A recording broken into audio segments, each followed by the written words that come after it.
1801, 1802, 1800 নাই কেউ, 1800 টাকা হাজার, 1800, 1800, 1800 নাই কেউ, নাম বলেন, 1800 নাই কেউ, বললে বলেন, নাম বলেন। এটা কি লিচু? বোম্বাই লিচু। এমন অটোতে করে ভ্যানে করে লিচু আসছে আশেপাশের জনপদ থেকে। এই অটোতে কত হাজার লিচু আছে, 10,000 লিচু বিরল থেকে আসছে। এক খাঁচা মাদ্রাজি লিচু এসেছে, ওনারা বললো 2400 টাকা হাজার। এটা কত করে? কি লিচু এটা? দিনাজপুর শহরের কোতোয়ালি থানার ঠিক বিপরীতেই এই লিচুর বাজার, যেটি কালীতলা নামে পরিচিত। পাশে রয়েছে কালী মন্দির। এটা খুচরা, সামনে পাইকারি, ঢাকাসহ বিভিন্ন জায়গা থেকে পাইকাররা এসেছে। ওনারা বললো আরও ঈদের পর পর্যন্ত থাকবে, মাসখানিক বা আরও বেশি থাকবে লিচুর সময়টা। মাত্র শুরু হয়েছে দিনাজপুরের লিচু। এখন মাদ্রাজি এবং বেদানার আধিক্য, যদিও পরিপূর্ণ বেদানা হয়তো এখনও আসেনি, চায়না 3 পরে আসবে। আরও সুমিষ্ট স্বাদ পেতে হলে দিনাজপুরের লিচুর আর একটু সময় অপেক্ষা করতে হবে।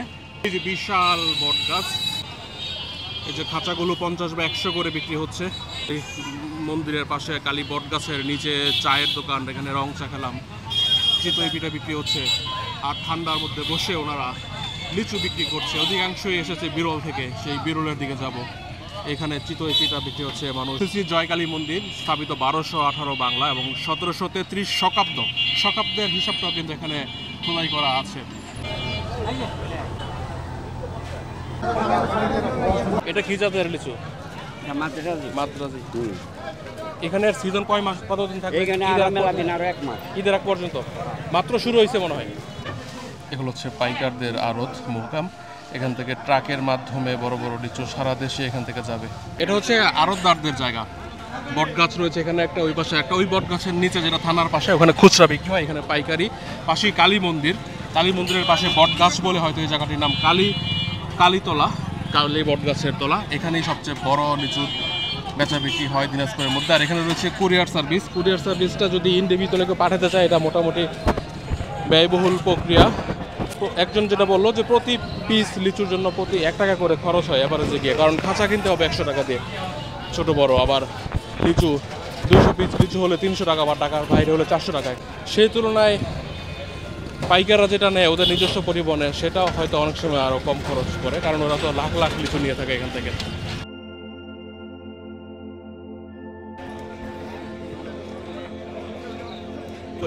ভালো লিচু চিনার উপায় কি? যেটাতে লাল থাকবে ওটা মানে মেডিসিন দেওয়ার সম্ভাবনা বেশি। লাল যেটা, আর যেটা মনে করেন যে এরকম থাকবে, এটা মেডিসিন কম হবে।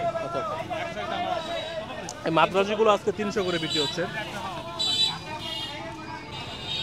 এই যে খাঁচাগুলো 50 বা 100 করে বিক্রি হচ্ছে। সকাল 7টা থেকে রাত আমাদের মানে পুরো বিক্রি হয় 12টা একটা রাতের না দিনের? আর দুপুরবেলা আপনার পাইকারি শেষ। পাইকারি দুপুরে শেষ, আর আপনারা বিক্রি করেন রাত পর্যন্ত? 12টা পর্যন্ত প্রতিদিন। আমাদের যদি মাল শেষ হয়ে যায়, তাহলে আমরা মাল মনে করেন যে 10টা 8টা হচ্ছে শেষ হয়ে যায়, আমরা চলে যাই। আর না হলে মাল থাকলে আমরা 12টা পর্যন্ত থাকি।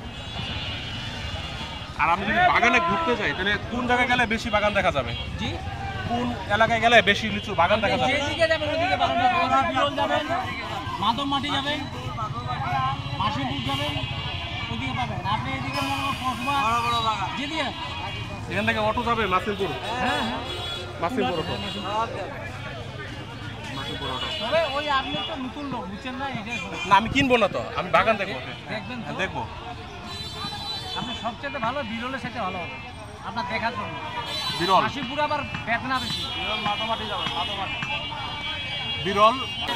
বাইরের লোক যত যেতে পারবে, ওনার সাথে লোক লাগবে। অসুবিধা নাই, আমি একা একাই ঘুরি। আমি একা একা দেশের সব জেলা ঘুরছি। আচ্ছা ঠিক আছে, আপনি চলে যান বিরল থানা, চলে যান বিরল থানা মাদমাটি বলবেন, অটোওয়ালাকে বিরল যাই বলবো। হ্যাঁ, একটা অটো কন্ট্রাক্ট করে নেবেন, ওই ঘুরাই লাগবে।